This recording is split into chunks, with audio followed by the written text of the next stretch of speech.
Hey everyone, so there's some rumors floating around that you could get the Gambit Prime weapons from the Reckoning.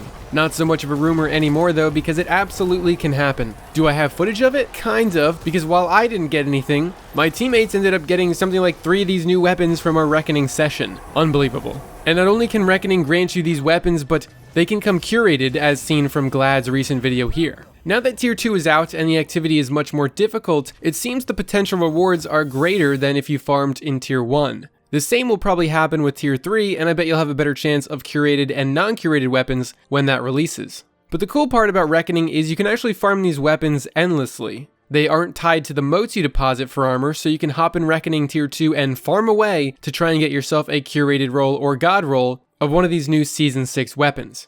But that's easier said than done, since Tier 2 just released with a recommended power of 670, so it might be a struggle for a lot of you. And because of that, I decided to make this guide for beating and farming Tier 2 Reckoning. Just so the info is out there, some of this footage is from my first 2 clears of Tier 2 when I was 657, and some of the footage is from later clears that were done where I was 666 power. To unlock Tier 2 of Reckoning, you need to have upgraded your synthesizer to a blue version through one of the bounties that the Drifter gives you. Once you do that, you have access to the middling motes and the second tier Reckoning. Now this tier isn't a walk in the park like Tier 1. It's much more hectic and honestly way more fun. But since it is still early and most people are underleveled, it ain't easy. If you're looking to farm Reckoning, I would highly advise not going through matchmaking, since it will be an extremely frustrating experience until people level up. Similar to the forges and raids and just most content in Destiny, it gets easier the longer it's out. So for now, I'll break down the encounters and try to give some advice on team composition, loadouts, and overall tips for this activity. So, Tier 2 can be broken down into 3 main encounters: the opening of the door, the bridge, and then what I'm calling the pit. The opening of the door is basically just Tier 1. You gotta just slay enemies really quickly before time runs out. One thing that will become obvious the more you play is which configurations of enemies are the easiest to clear. If you end up getting the Centurion bosses and the Phalanxes, you can clear the entire first encounter in 30 seconds to a minute. If you get the Hobgoblin bosses, it might take you 3 to 4 minutes to open the door. This RNG can decide the fate of your run. That's really the only thing that kind of bugs me about this mode. Once you open the door, your task is to defend 6 sections that, once fully captured, will create the rest of the bridge. The first section will throw some Shadow Thrall at you, but every section after that will add mini-bosses that will spawn in front and behind you. Snipers will also spawn on the outer platforms, Vault of Glass style. You're only allotted 1 minute upon beginning the creation of the bridge, and upon capturing each section, the timer is bumped back up to 40 seconds. If you manage to build the entire bridge, a teleporter spawns, which will send you to the pit, where you'll be greeted by 2 giant knights, the same kind that are in the Shattered Throne. Your objective here is to seek out the Hermit, not too difficult since he has a waypoint over his head, and then defeat him. The Hermit will drop a Well of Light when killed, the exact same one you use to damage the Primeval in Gambit Prime. You have 4.5 minutes to do this from the moment the portal spawns, and if you are successful, then you've got a chance to receive a Gambit Prime weapon, possibly even curated. Tier 2 also rewards the Outlawed armor set, so if you're chasing the Tier 2 armor, you can get that here, as long as you deposited a mote in the beginning of the match. So now that we've covered the encounters, let's talk team composition, supers, loadouts, what's going to be the best for clearing this under-leveled. In the beginning, I would advise setting your team up like this: 1 Orpheus Rig Hunter for ad control, 1 Well of Radiance Warlock for survivability, preferably with Phoenix Protocol, but Lunafactions would be your next best option, at least 1 super that excels at DPS, preferably Blade Barrage with Shards of Galanor, Top Tree Nova Bomb, or Chaos Reach. I wouldn't recommend Goldie in here unless you're confident you can hit your shots with all the enemies and effects everywhere. I would highly recommend 2 DPS supers if possible, like 1 Blade Barrage and Top Tree Nova, or 2 Top Tree Novas, since this week Reckoning has Void Singe, and a Nova Warlock wearing Skull of Dire Ahamkara is pure insanity right now. If you can't get 2 massive DPS supers like the ones I mentioned earlier, the 4th player can use a roaming super like Striker, Sentinel, or Nova Warp. Regardless of what you choose, I would recommend having the Warlock using a well, and the 4th player switch to a DPS super for the Knights. So basically, you want everyone but the Tether to be on a super great for a lot of DPS for the final encounter, because it can still be tricky to get that one phase even once you level up a little bit. When it comes to weapons, these might change a little in the coming weeks thanks to the rotating Singes, but here's my advice for what to use now. For heavy weapons, 1K Voices, which absolutely shreds thanks to the recent damage buff.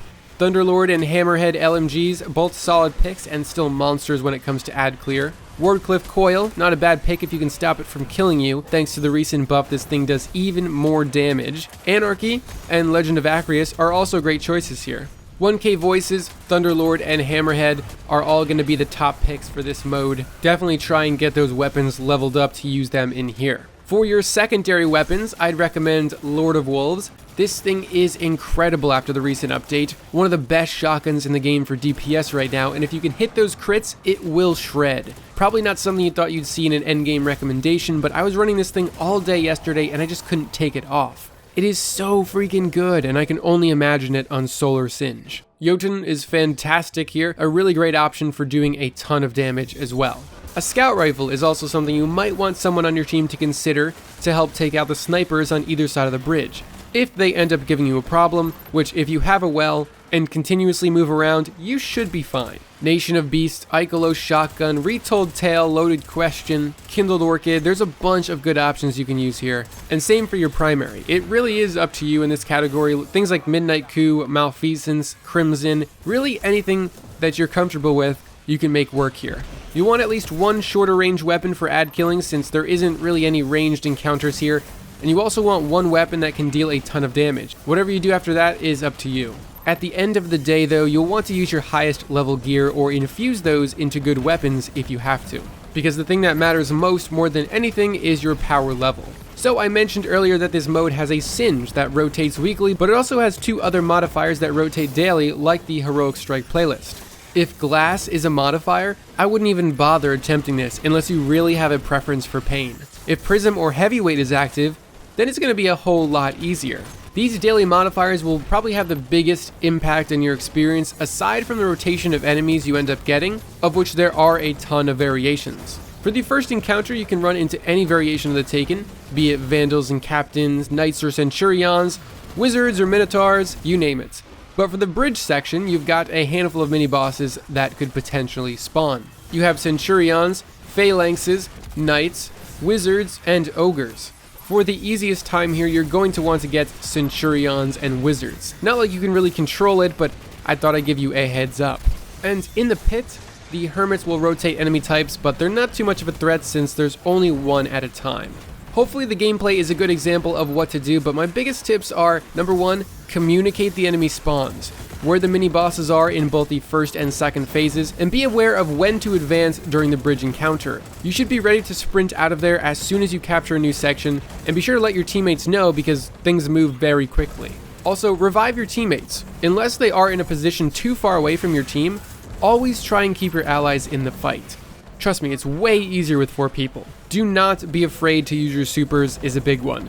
Use them as often as you possibly can and try and chain as many supers as possible. And for the night phase, sometimes it can be helpful to clear out the thrall in the middle of the room first, depending on the modifiers that are on. Now that you've done that, you'll want to coordinate a lot of damage at once here. As soon as the knights lose their helmets, they will start rushing at you and make the damage phase virtually impossible. So either coordinate with your team to burn the knights in one phase by tethering them and then everyone uses Nova Bomb, Blade Barrage, Chaos Reach, or stop damaging them before their helmet pops off and do a second phase. If their health gets too low, well, then you've got a giant death machine or two running around at full sprint when you're trying to set up for the next damage phase, and yeah, you get the point.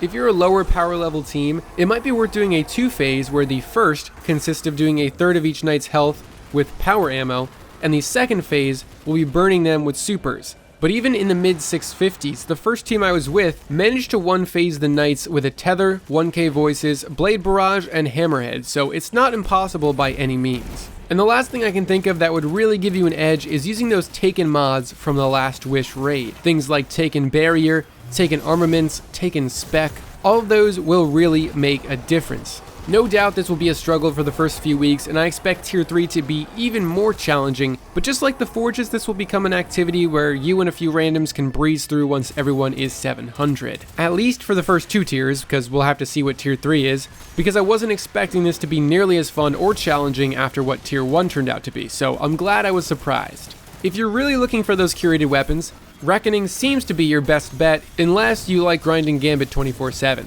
I for one know I'll be farming the heck out of this mode since it is PvE endgame and it allows me to chase after the same rewards that I thought were limited to Gambit only. To be honest, I would have liked to have seen the past season's Trials armor, ornaments, and weapons as rewards for this, since now that Trials is gone, and I think it was a pretty big missed opportunity with the DLC revolving around the 9. The Trials armor could have been a cool addition that would have required little work compared to making entirely new rewards, since the loot already exists. They just don't have random perks. But other than that, I love this mode and I'm very excited to see Tier 3. Hopefully you found this guide helpful, and good luck to those of you out there trying to beat Tier 2 or farming for those curated weapons or god rolls. And thank you very much everyone for watching.